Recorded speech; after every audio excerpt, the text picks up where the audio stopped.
안녕하세요. 함성주부입니다. 오늘은 저평가 아파트 매수 후기에 대해서 나는 분양권을 피 주고 샀다는 부제로 이야기를 해보겠습니다. 분양권을 피를 주고 사면 손해일까요?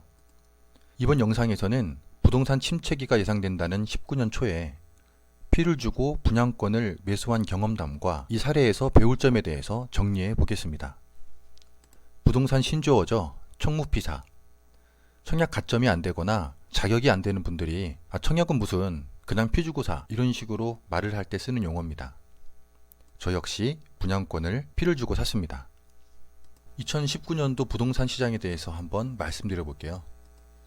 19년 4월과 8, 9월에 서울 부동산 시장이 폭등을 하면서 대부분 아파트가 억 단위로 상승하며 불타는 장세를 이뤘습니다.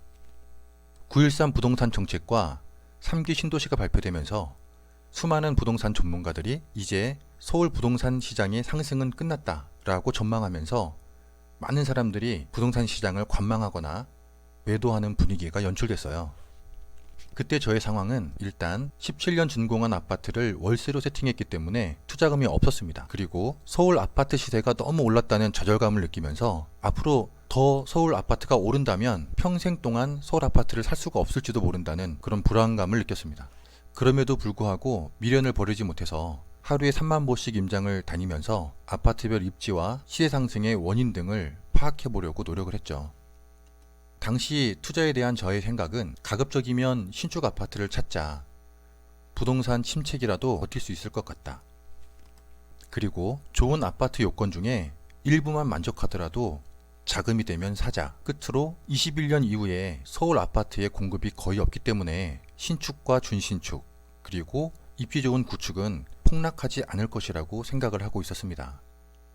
잠시 서울 아파트의 공급 물량을 살펴보면 도표에서 보시는 것처럼 20년부터 22년에는 공급 물량이 거의 없죠. 투자금은 이렇게 마련했습니다.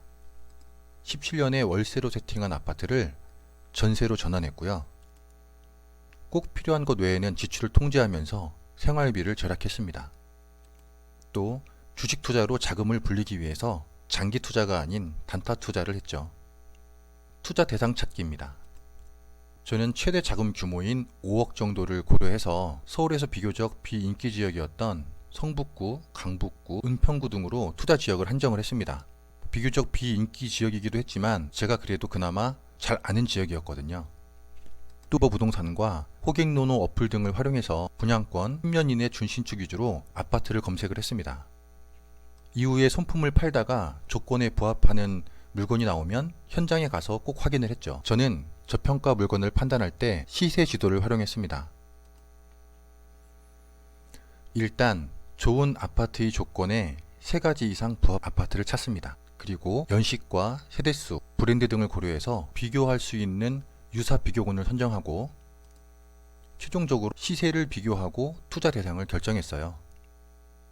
그림에서 보시는 바와 같이 제가 선정한 3개의 아파트는 레미안 기름센터와 꿈의 숲 효성 히링턴 플레이스 그리고 꿈의 숲 롯데캐슬입니다. 조건 분석입니다. 앞서 말씀드린 바와 같이 도표 좌측에 역세권, 대단지, 브랜드, 생활 인프라, 습세권은 좋은 아파트를 판단하는 기준이죠. 제가 볼 때 위에 나열된 3개의 아파트들은 단지 규모라든지 역까지의 거리, 또 초등학교까지의 거리 등에 있어서 거의 차이가 없다고 생각을 했어요. 그리고 시세를 비교해 봤습니다. 33평 기준으로 봤을 때 기름 센터피스가 11억, 꿈의 숲 롯데캐슬이 7억 2천, 꿈의 숲 효성 히링턴 플레이스가 6억 5천만원 정도 했거든요. 평단가로 보면 차이가 꽤 나죠. 특히 평당 1,900만원, 2천만원이 안 되는 아파트 분양가는 17년도 그쯤 되는 분양가라고 저는 생각을 했습니다.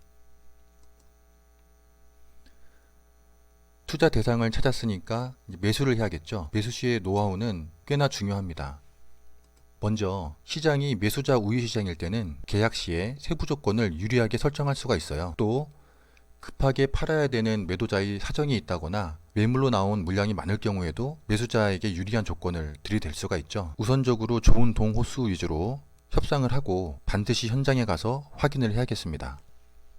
저는 그 결과 7억 초반에 나온 물건이 6억 8천만 원으로 조정되는 것을 확인했고 최종적으로 6억 5천만 원으로 내고를 했습니다. 2월 달에 계약금 6천만 원만을 지급하고 중도금 없이 7월에 잔금을 했죠. 매도자 우위 시장이라면 이런 조건은 좀 어려웠을 겁니다. 결론적으로 분양가 대비 약 1억 3천만 원의 피를 주고 원하는 물건을 살 수가 있었습니다. 교훈을 한번 정리해 볼게요. 첫째, 집은 집으로 사는 것이다.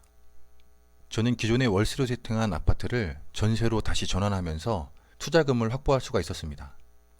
둘째, 저평가된 아파트를 찾는 연습이 필요하다. 셋째, 매수 시에 물건 선정, 시세 내고, 계약 조건 등 노하우는 매우 중요하기 때문에 사전 연습이 필요하다입니다. 감사합니다.